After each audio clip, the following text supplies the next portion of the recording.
What does it mean to love? We're told to love, and many people will treat others horribly and claim they are loving. Many of you have been on the receiving end of terrible treatment and then been told that they're loving you. This does not work.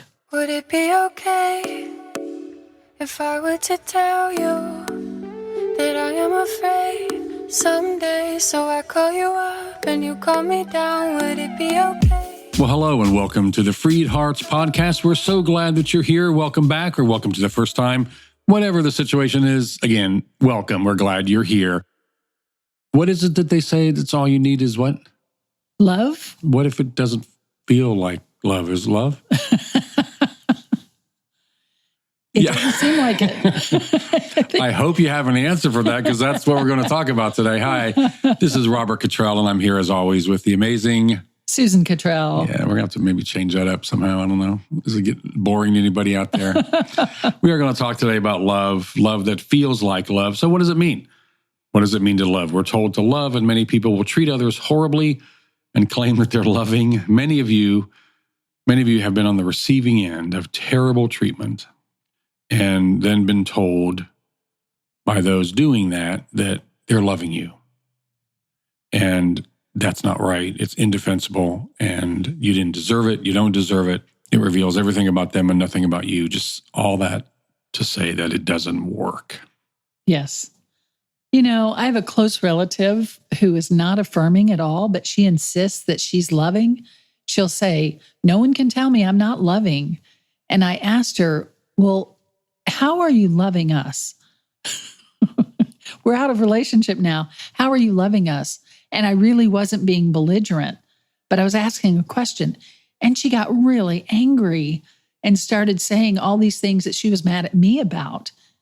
Well, I think if you're going to reject people and then claim you're loving them, I think it's fair to be able to explain how you think you're loving them. Mm. So I want to talk about the difference between love and not love. Yeah, that comes up all the time. It's Yes. like, well, we have to, some people consider it a biblical truth that we're supposed to speak the truth to each other in love, which we suck at that. And so we shouldn't do that in the first place. Right. It's not our job. Jesus said, love people. Yep.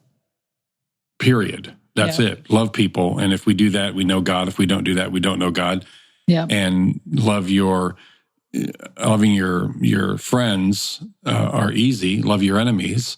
Love those you disagree with. Love those, and so we're called to love, but that's been abused. It's been taken out of context and it's been abused. And so it's tricky to talk about that. So do you have a story, you said? I do have a story. It's got to be about something that's a really big part of your life, right? It's Yes. It's not about. Is it about art? No. Is it about food? No. Is it about you kids?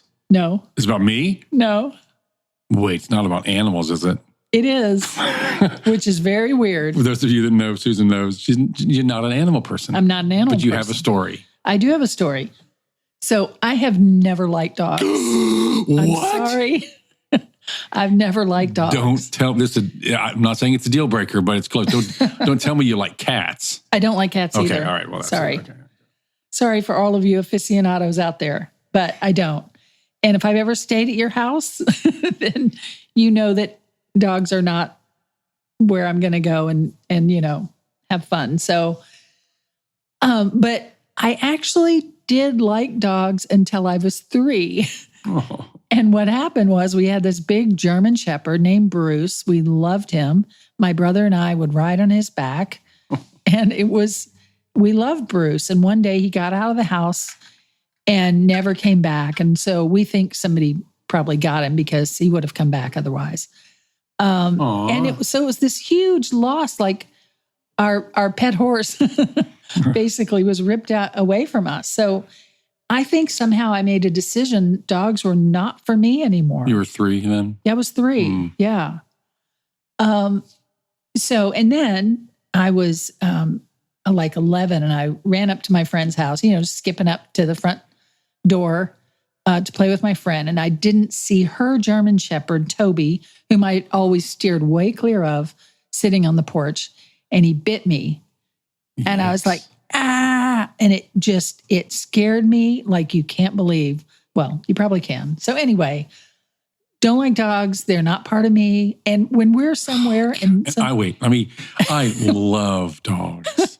I just want to snuggle. Now I'm allergic to some breeds, but I love dogs. I just wanted to snuggle with them and all that kind of stuff. And so we go someplace and I want the dogs to come to me and they go to me. They go to you. Oh, God. It's so weird. I don't understand it. And I will gently push them away with my foot. I'm sorry. Gently. No, gently. Yeah. Because I'm not mean. Yes. It's the funniest thing. You're like, raise your foot like, oh, don't come near me. Yeah, don't come near me. And don't hate me, everybody, please. It's just, stick with me here, okay? Yeah, redeem yourself, please. Okay. Yeah. Well, then my daughter now has a dog named Peeve. Yes, it's her pet peeve. And it happens to be a German Shepherd. And it's a German Shepherd. Yes, third one here. It's her pet peeve. I know. Didn't want to let that slip. Hey, I'm the joke person here. What the heck is this? Cute. It's her pet peeve. Yeah. Oh. And Natalie had Peeve since she was like 4 weeks old or something. Not Natalie. Was 4 weeks old. Since Peeve was 4 weeks old. Peeve was 4 weeks old. Natalie was an adult. And Peeve, she trained Peeve really well. And Peeve is her protector and her best friend. And over time, I kind of tolerated Peeve. But over time, I became more and more acclimated to Peeve. And then one day we were out walking, Natalie and Peeve and I, and something happened where Peeve just came right there and stood right there between us and protected us.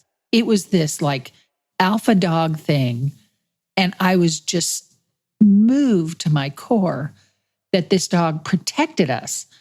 And I felt this amazing affinity after that. And Natalie told me that Peeve has accepted me in her pack. I'm in her pack because she knows I'm important to Natalie.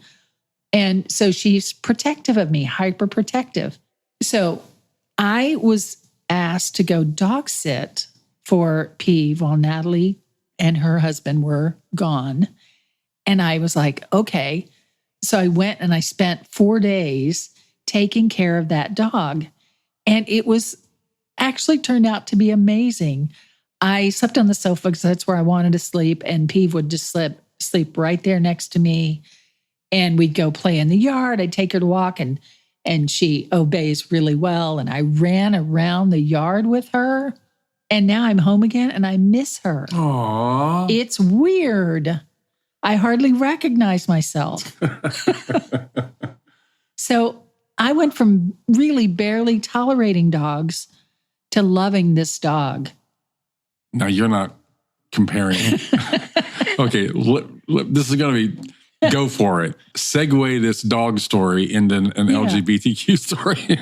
Yeah. Yeah. So what I'm saying is many people tolerate the LGBTQ community and they want to say that they're loving because they're not you're outwardly not comparing. mean. You're not comparing. Well, and I was going to say, I'm not comparing the communities. In fact, a lot of non-affirming people would be offended by that comparison because to be honest, they treat their dogs better than the LGBTQ community, than their own gay children. So, wow. And trans children. So anyway, but my point was that there's a difference, a huge difference between tolerance and love. And people know that.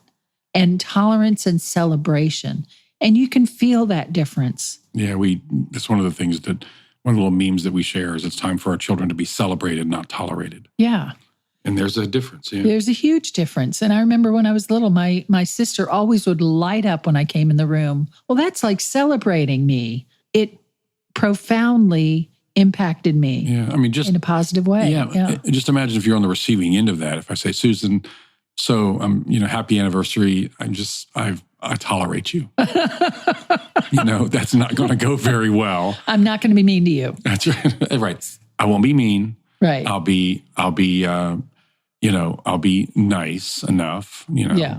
I speak some hard truths to you in love, and I tolerate you. I'll tell you where you're wrong. Yeah. But it's very different than celebrate. Yeah. Yeah. Absolutely. So, and you can feel it. You can feel it. And the other piece to this is that the truth is that whether something feels like love or not love, dare I say love and hate, is in the eye of the receiver. Yeah. It's the receiver who gets to say, no, I don't experience love from you. Right. Let's take out the words, I celebrate you, I tolerate you, I love you, I hate you. If my actions through, be they direct or indirect, my words, my actions towards you feel like I'm tolerating you. I mean, you'll know if they feel like I'm just tolerating you or if I'm celebrating you. Yeah. And the same way, on the receiving end, if it feels like love or hate. And it really is in the eye of the receiver. Yes. Here. And I know that some of you, like I said before, some of you listening have been treated horribly, abused and shunned and shamed and rejected and bullied. Many of you just because you're gay, lesbian, bisexual, transgender, queer, questioning. And people do this while telling you that they love you. But does it feel like love to you? No, it doesn't. And And that counts. And that's really all that counts. Yeah. And Christianity has been used in so many ways throughout history, things like supporting slavery and to demean women, to abuse children, to oppress LGBTQ people, to empower the powerful and keep the powerless in line. And much of that has been done falsely in the name of love, and none of it even remotely comes close to the gospel that Jesus showed us. Right. And the religion of Christianity has really messed this up.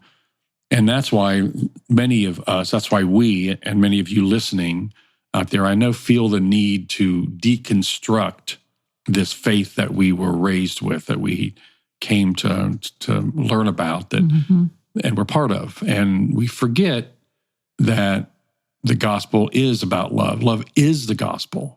Love is the gospel. Our job is to love, and by that, Jesus meant something that actually feels like love, not some sort of convoluted love that feels like hate, but it's actually love if you would just take it that way. Yeah, kind of thing, Exactly. Yeah.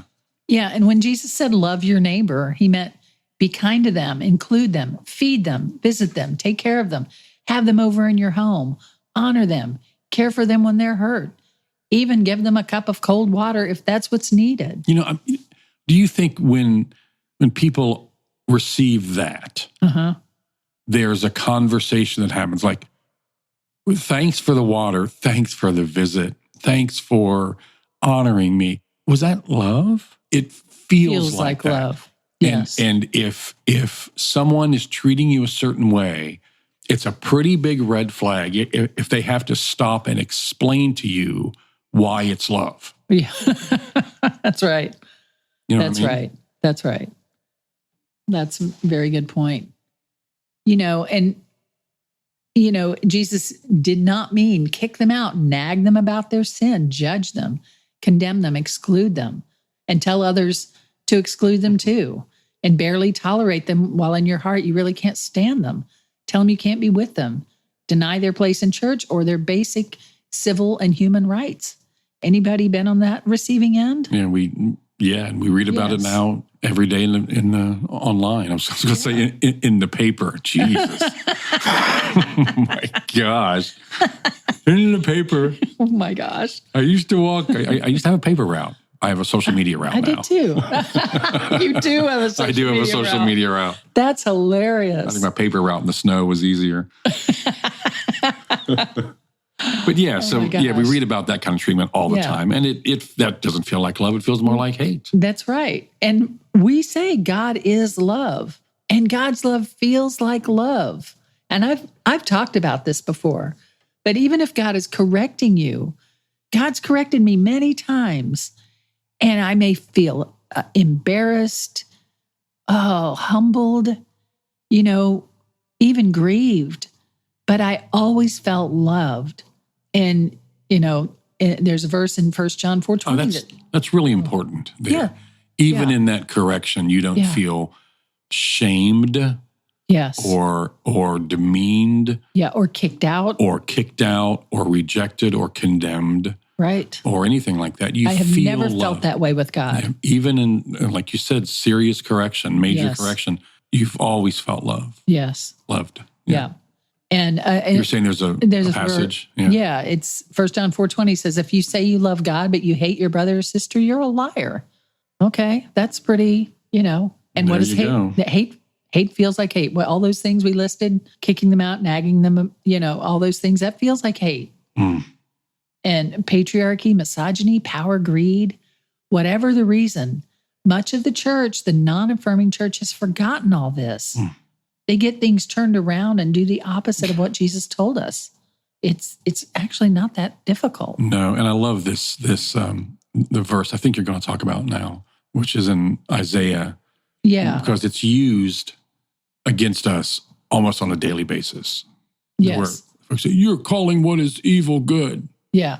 And Isaiah, What does it say? Yeah. It's 5:20 and 21. It says, what sorrow for those who say that evil is good and good is evil, that dark is light and light is dark, that bitter is sweet and sweet is bitter. What sorrow for those who are wise in their own eyes and think themselves so clever. But Christians who are not affirming are using this verse. They use it as an indictment against acceptance of the LGBTQ community, but it's the opposite. To be anti-gay is an assault on true Christianity because we are not loving people that God told us to love. And we need to love because of our faith, not in spite of it. You've heard the religious leaders call innocent children evil because of their orientation that the leaders don't understand or simply don't like or don't agree with. Those religious leaders are the ones acting in an evil, unholy way. And we're going to talk more about religious leaders in just a little bit. A couple of weeks or episodes. so, yeah. Yeah, they judge children and tell their parents to kick them out of their homes and condemn them to a life subject to sex traffickers and rapists and drug dealers and other terrors on the streets. That is evil. There's no question about that. That's when those who say evil is good, the evil is the condemnation, judgment, shaming, bullying, kicking out. They're calling that good, and they're saying good. And I love that. What is sweet? They're saying that what is sweet is bitter. Well, how many couples out there listening to this right now? How many same-sex couples right now have a sweet relationship? Yes. And a sweet, authentic, vibrant love. That's authentic love for each other. And it's called bitter. It's called bitter. It's, again, that's backwards. That's backwards. Yeah, that's right. That's all backwards. But this condemnation and rejection and all that is bitter is called sweet. It's called love. Yeah. Well, remember that Jesus never condemned the regular person just doing daily life. When, Philip said to the Ethiopian eunuch, and I love this story always because that eunuch is a sexual nonconformist of color. He was an outlier. He would be welcomed fully today, wouldn't he? And in none of these churches. In none of these churches we're talking about. Yeah. And yet Philip said, I see no reason you can't be baptized. I see no reason you can't be one of us. And the first, right? Was he? Yeah, he was one of the first to be baptized. Yeah. In Acts. That's right. So. Yeah, Jesus soundly condemned religious leaders. And do you want to talk for just a moment about kind of how we're going to expand on this in a couple of episodes down the road? Yeah, we're going to talk about religious leaders and authority. And what does authority mean? And how much stock do we put in it? And how much do we really, keep it at arm's length? So it's going to be very interesting. The word tells us that the Spirit will lead us in all truth. And you say often that Jesus told us who we shouldn't trust in all this, right? Yeah. The way we can read Jesus and his interactions, the people that are the least trustworthy, according to Jesus, are the religious leaders. Now that right there should be very disarming for us who are arguing for full equality. Right. And we have set those of us who came from the evangelical church, we tend to elevate the pastors to almost worship status. Yeah. And Catholics, the priests. Yeah. Well, I was going to say, and in some faiths, over time, you were told, you don't read the Bible. You can't understand that. Let the religious leaders read it, and we'll explain it to you. Well, that's just set up for a problem. Right. And in Protestant churches, often they'll say, don't trust me, read what's in the Bible. But they're giving you the interpretation. So yes, you can read those same words that he's saying, but the interpretation is slipped in there, like the pill buried in the applesauce. So you don't recognize that what you're reading is not what he's saying. Yeah, right.